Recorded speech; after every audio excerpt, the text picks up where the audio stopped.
अरे ये क्या नेहा, इतने भरे कपड़ों की बाल्टी तुम अकेले ही उठा रही हो? तुम्हारा तीसरा महीना चल रहा है, इतनी लापरवाह कैसे हो सकती हो तुम? रमेश ने कपड़ों की बाल्टी छीनते हुए कहा। तुम हो ना मेरा ख्याल रखने के लिए, और वैसे भी थोड़े से ही कपड़े थे तो सोचा छत पर सुखा देती हूँ। मैं कुछ नहीं सुनना चाहता। मेरे हर्ष बेटा को कुछ हो गया तो मुझसे बुरा कोई नहीं होगा। अच्छा जी, तो आपने नाम भी सोच लिया? और अगर गुड़िया हुई तो क्या नाम सोचा है आपने?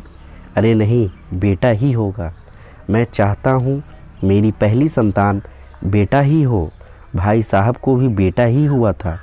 मैं परिवार में अपनी इज्जत कम नहीं करवाना चाहता। रमेश कहता हुआ कमरे में चला गया। नेहा वहीं कुर्सी पर बैठ गई। रमेश इतनी नकारात्मक सोच रख सकता है, ये उसने कभी नहीं सोचा था। रात को डिनर भी दोनों ने साथ बैठकर खाया, पर उनके बीच कोई बात ना हुई। नेहा सोच रही थी कि शायद रमेश को अपनी गलती का एहसास होगा, वह माफ़ी मांग लेगा और वो माफ़ करके सॉरी बातें भूल जाएगी। वो इंतज़ार ही करती रही। रमेश उठकर सोने चला गया। अगले दिन ऑफिस के लिए तैयार होते हुए रमेश ने कहा, आज शाम को मैं जल्दी आ जाऊंगा, तुम तैयार रहना, डॉक्टर के पास चेकअप के लिए जाना है। पर डॉक्टर ने तो 15 दिन बाद की डेट दी है। चेकअप के लिए तो आज क्यों? अभी तो मेरी तबीयत भी ठीक है। जितना बोला है उतना करो। वैसे भी हम डॉक्टर शालिनी तिवारी के यहाँ नहीं, बल्कि मेरे दोस्त के क्लिनिक जा रहे हैं तुम्हारा भ्रूण परीक्षण करवाने के लिए। इतना सुनते ही नेहा के रोंगटे खड़े हो गए। वो शून्य हो गई। एक पल तो उसे अपने कानों पर विश्वास ही नहीं हुआ कि रमेश ऐसा कर सकता है। खुद को संभालते हुए उसने कहा, इसकी क्या ज़रूरत रमेश, तुम इतनी फालतू सोच कैसे रख सकते हो? क्या फ़र्क पड़ता है, लड़का हो या लड़की? जो भी होगा हमें स्वीकार होगा। आखिर है तो हमारा ही अंश। आज के टाइम में तो लड़का लड़की सब बराबर हैं। लड़कियां भी लड़कों के समान घर का नाम रोशन करती हैं। मुझे फ़र्क पड़ता है नेहा, मैं कोई रिस्क नहीं लेना चाहता, इसलिए जांच करवाना बहुत ज़रूरी है। लड़कियां तो सिर्फ बोझ होती हैं, लड़का होगा तो जीवन भर हमारे साथ रहेगा, बुढ़ापे में हमारी लाठी बनेगा, समाज में हमारी इज्जत होगी, जो एक लड़की कभी पूरी नहीं कर सकती। नेहा समझ चुकी थी कि रमेश को समझाना बेकार है, इसलिए उसने साथ जाने से साफ मना कर दिया और अपना सामान पैक कर घर छोड़ने का फैसला कर लिया। हमारा समाज कितना भी आगे क्यों न बढ़ गया हो, वो नारी को ही दबाने का प्रयास करता है। नेहा के मम्मी पापा के देहांत के बाद मामा जी जैसे तैसे नेहा की शादी करके अपनी जिम्मेदारी से मुक्त हो गए थे। फिर ऐसी हालत में उसे कौन सहारा देगा? ऐसे में उसकी कॉलेज की सहेली वंदिता, जो एक एनजीओ में काम करती थी, ने उसे सहारा दिया। उसने एनजीओ में ही उसे नौकरी लगवा दी, जहां उसे रहने को घर भी था। दिन बीतने लगे। इसी बीच उसने रमेश से कई बार संपर्क कर समझाने की कोशिश की, लेकिन रमेश ने एक न सुनी और उससे तलाक ले लिया। नेहा करती भी तो क्या करती, अपनी कोख में पल रही नन्ही सी जान को दुनिया में लाने के लिए उसने रवि से तलाक ले लिया। कुछ महीने बाद नेहा ने एक बिटिया को जन्म दिया। कई साल बीत गए।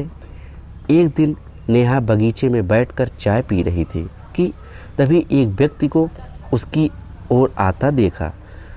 चेहरा भी जाना पहचाना लग रहा था। पास आने पर गौर से देखा, दाढ़ी और बाल बहुत बढ़ गए थे। झुर्रियों ने भी चेहरे की चमक को छीन लिया था। वो रमेश था। नेहा पहचाना? मैं रमेश, तुम इतने सालों बाद आज यहाँ? नेहा इस तरह अचानक देखकर दंग रह गई कि रमेश से इस तरह दोबारा मुलाकात होगी। उसने कभी सोचा नहीं था।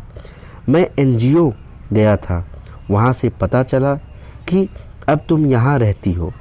मुझे माफ़ कर दो नेहा। जब से मुझे ये एहसास हुआ कि मैंने तुम्हारे साथ कितना गलत किया है, तब से मैं पश्चाताप में जल रहा हूँ। तुम्हारे बाद मैंने दूसरी शादी कर ली। बेटे के जन्म के कुछ सालों बाद पत्नी के देहांत हो गया। मैंने अपना सब कुछ बेटे की परवरिश और लाड प्यार में लुटा दिया। शादी के बाद अब उसी बेटे को मैं बोझ लगने लगा हूँ, इसलिए मुझे घर से निकाल दिया। ये सब मेरे कर्मों का ही फल है। मैं यहाँ सांत्वना पाने या मदद के लिए नहीं आया हूँ। बस मन में एक बोझ था कि एक बार तुमसे मिलकर माफ़ी मांग लूँ। मैं गलत था कि लड़का होगा, बुढ़ापे का सहारा होगा, हमारे साथ रहेगा। तुम हमेशा से ही सही थी। मैंने ही अपनी हंसती खेलती ज़िंदगी को बर्बाद कर लिया। मेरी गलती माफ़ी के लायक तो नहीं, पर हो सके तो मुझे माफ़ कर देना।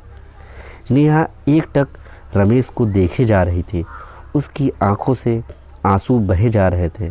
तभी एक बड़ी कार गेट पर आकर रुकती है। एक युवा लड़की बाहर निकलकर नेहा के पास आती है।